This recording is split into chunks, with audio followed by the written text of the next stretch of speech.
E os grupos da Libertadores estão formados. Fortaleza cai no grupo F com Racing, Colo-Colo e Defensa e Justiça. E o Bahia cai no grupo F com Nacional, Internacional e Atlético Nacional. Vamos aí analisar os times brasileiros. O Botafogo, cabeça de chave no grupo A. O Flamengo, cabeça de chave no grupo C. São Paulo, cabeça de chave no grupo D. O Fortaleza está no grupo E. O Bahia e o Internacional no grupo F. Palmeiras no grupo G. Cabeça de chave são os representantes da Libertadores 2025, os brasileiros. Vamos aí analisar o que os comentaristas falaram do sorteio e depois eu vou estar analisando os grupos da Libertadores. Marcelo Paz, que antes do sorteio conversou com a gente, aí tinha aquela coisa, né? Altitude, se puder evitar, vamos ver como é que vai ser esse sorteio. Qual que é o sentimento agora, né? O Fortaleza no grupo E. Racing, Colo-Colo, Fortaleza e Atlético Bucaramanga. Em todos os grupos eu acho que tem seu nível de dificuldade. O Racing como cabeça de chave, atual campeão da Sul-Americana e da Recopa, um time que está num bom momento, né? É um dos clubes grandes da Argentina que o Fortaleza ainda não havia enfrentado, então vamos de novo a Buenos Aires completar esse ciclo aí contra os grandes argentinos, dessa vez em Avejaneda. Colo-Colo já enfrentamos em 2022, duelos dificílimos, um time muito qualificado, o maior clube do Chile em termos de torcida. E o Bucaramanga voltando a Libertadores depois de muito tempo, foi campeão colombiano recentemente. Já vi aqui rapidamente, as três equipes não estão tão bem colocadas em seus campeonatos nacionais nesse momento, mas certamente para a Libertadores estarão muito fortes. Mas acho que se a gente perguntar para eles, eles também vão estar um pouquinho incomodados de ter o Fortaleza no grupo. Então acho que é um grupo equilibrado e cabe a gente, acima de tudo, fazer valer o fator casa, né? O Castelão tem que ser um grande trunfo para a gente, para somar muitos pontos. Havia uma preocupação com a altitude, né? Pelo menos sim. Fortaleza conseguiu escapar um pouquinho aí da altitude, que é um adversário a mais em campo. Verdade, é um grande adversário. Dessa vez, Bucaramanga me parece que 1.000 metros acima do mar, não é uma altitude tão significativa que impacte tanto no desempenho esportivo. Então a gente conseguiu se livrar aí pelo sorteio dessa dificuldade que é muito difícil de ser enfrentada. É claro que toda competição tem que entrar confiante, né, para poder competir. Mas aí o termômetro pelo sorteio, pelo grupo em que o Fortaleza caiu, dá para dizer que apresentando um bom futebol, dá para ir para frente. A gente pensa em classificar, né? Pensa em classificar, acho que é um grupo que é possível de classificar, difícil, né? Todos os 6 jogos serão difíceis. Conhecemos já a dinâmica de competições sul-americanas, sabemos o quanto temos que nos preparar de todos os aspectos, físico, tático, técnico, mental, torcida presente, mas temos que estar confiantes também do trabalho que é feito, do nosso elenco, da experiência já recente nesse tipo de competição para buscar uma classificação. Agora a gente estava conversando antes do sorteio sobre a possibilidade, né, do Fortaleza encarar o Bahia, né? Até o Marcelo falou, não, gostaríamos até de encarar, mas não agora, né? Um pouco mais para frente. Bom, por enquanto deu certo. Deu certo, eu reforço o que eu falei à tarde, que Fortaleza e Bahia se encontrem nas quartas de final, seria excelente. Não foi na primeira fase, né? O Bahia pegou um grupo também bastante difícil, ao meu ver, né?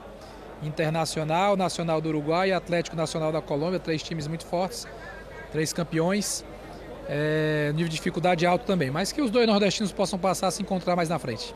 Bom, e que seja um grande espetáculo. Muito obrigada, viu, Marcelo? Eu que agradeço, forte abraço a todos vocês e contamos com todo o apoio. Obrigada. Sobre isso, porque sinceramente, eu até fui iludido pelo Alejandro Domingues no momento que ele começa o discurso dele. Assim como eu fui iludido pela nota da Conmebol depois do episódio do Luigi, que eu até falei aqui, pelo tom da nota, que é diferente, eu acho que eles vão fazer algo dessa vez mais contundente, né? Uma punição que de fato faça sentido para a gravidade do problema. E não foi o que aconteceu, a gente já falou isso.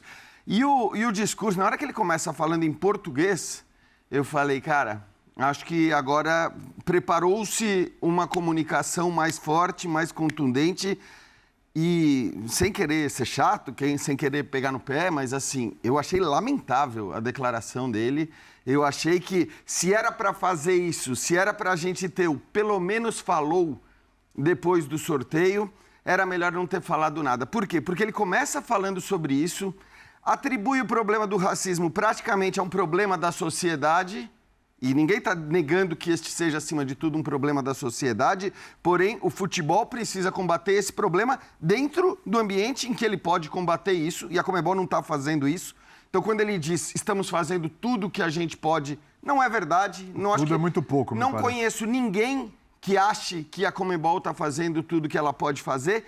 E pior ainda, assim, foram poucos momentos falando sobre isso para emendar, aí uma falta de tato também do ponto de vista da comunicação, foram poucos minutos falando sobre isso para emendar com a exaltação sobre o aumento dos prêmios, sobre os milhões, sobre o dinheiro, sobre o fato da Conmebol ter feito um show no intervalo da Copa América e a FIFA agora estar copiando. Quer dizer, você põe no mesmo balaio questões absolutamente diferentes, de importância completamente diferente. Então, eu acho que também do ponto de vista da Conmebol, da comunicação, a Conmebol foi muito mal. A gente tem que continuar falando, claro. A gente precisa continuar falando para que em algum momento essa ficha caia e para que em algum momento a gente tenha de fato ações mais contundentes contra esse problema que acontece mais aqui do que na Europa. E olha que acontece muito na Europa. Sim. Então, a UEFA já não faz nada ou faz muito pouco, a Conmebol faz menos ainda. É verdade. Pode falar, Calçado. Para mim, a impressão que eu tive é que sim, o Luigi provocou uma mudança no discurso. Tinha o discurso pronto, falou, agora tem que colocar essa história mais forte. Tem que botar essa história no discurso. O lance de fazer de chamar as autoridades dos países é uma distribuição do problema. Quer dizer, qual é a sua atitude, autoridades do futebol e autoridades também nos países. Tem país que você não vai entender porque está lá. Na América do Sul. Uhum. E na Europa Paraguai, também. No próprio Paraguai não é crime. Não é crime. Você não vai... O Luigi, quando o Luigi fala, ele fala, isso é um crime. Na visão dele é um crime e é um crime. Mas no Paraguai não é crime. Os caras estão... O que aconteceu? Por que ele está chateado? Quer dizer, eles não conseguem nem captar isso. Então, ao reunir essas pessoas, ele vai distribuir a responsabilidade, mas não vai acontecer. Sim. André Plihal, mais uma vez, agora o lado do Bahia nesse sorteio. Coincidências do futebol, o Internacional pela frente de novo, igualzinho 89. É verdade. Eu estava procurando aqui o presidente do Internacional, não sei se ele ainda está aqui no prédio, o Alessandro Barcelos, que daí eu já colocaria para degladiar com o Cadu Santoro, o homem de futebol do Bahia. Que grupo molezinha, né? Internacional e Bahia, dois dos mais importantes clubes do Brasil. Uma reedição também lá de trás, de 1989. Tivemos até final de Campeonato Brasileiro com os dois clubes. Mais o Atlético Nacional da Colômbia, um time que também não faz muito tempo levantou a Copa Libertadores da América, e o Nacional do Uruguai, super tradicional. Sem dúvida, bastante complicado. 3 equipes que já ganharam a Copa Libertadores, então com tradição no torneio. Mas a gente vem de uma fase, das 2 fases, onde a gente acredita que competiu bem e tem tempo aí para a gente terminar a preparação para tentar entrar nessa fase de grupos no nível mais alto. Você pressentia que o Bahia encararia na primeira fase um time brasileiro? Acho que a probabilidade era alta, né? Então a gente imaginava que poderia ser. Chegou ali na fase final, estava ali ou entre Inter ou Palmeiras e acabamos caindo nesse grupo que vai ser muito complicado. Mas vamos nos preparar para competir. Em termos de objetivos concretos, o Bahia vai ficar satisfeito com o quê nessa Libertadores? A gente está avaliando fase a fase. Acho que quando a gente foi para a pré-Libertadores, a primeira fase, que garantiria um calendário internacional, depois passando do Boston River uma fase de grupo, e agora vamos ver como que vão ser esses confrontos para ver se a gente consegue seguir avançando, que obviamente é o nosso objetivo. Muito obrigado, Cadu Santoro. Devolvo para você, William. Muito bem. Bom, se pintar algum dirigente aí do Internacional, né?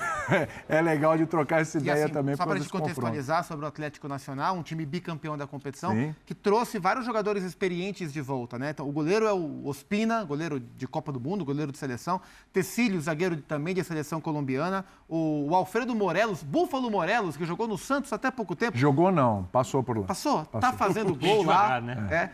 Mas lá tá fazendo gol. Jogar é muito forte. O Cardona, que era Então tá aí, pessoal, foram os comentaristas debatendo aí os grupos da Libertadores. O grupo do Botafogo, né, o grupo A, com Estudiantes, Universidade de Chile e o Carabobo. Flamengo tá no grupo C, com LDU, Deportivo Táchira. E deixa eu dar só uma conferida aqui. Central Córdoba. São Paulo com Libertad, Tajeres, Alianza Lima. Fortaleza com Racing, Colo-Colo e Defensa e Justiça. O grupo F, que eu considero o grupo mais difícil, com Nacional, Atlético Nacional, Bahia e Internacional. Grupo G, Palmeiras, Bolívar, Sporting Cristal e Cerro Porteño. Grupo H, Peñarol, Olímpia, Vélez Sarsfield e o San Antônio Bulu-Bulu. E aí, torcedor, o que você achou do grupo? Gostou? Deixa nos comentários aí, participa com a gente. Gostou do vídeo? Deixa o like, se inscreva no canal, ativa o sininho das notificações. Forte abraço a todos e até o nosso próximo vídeo aqui no nosso canal.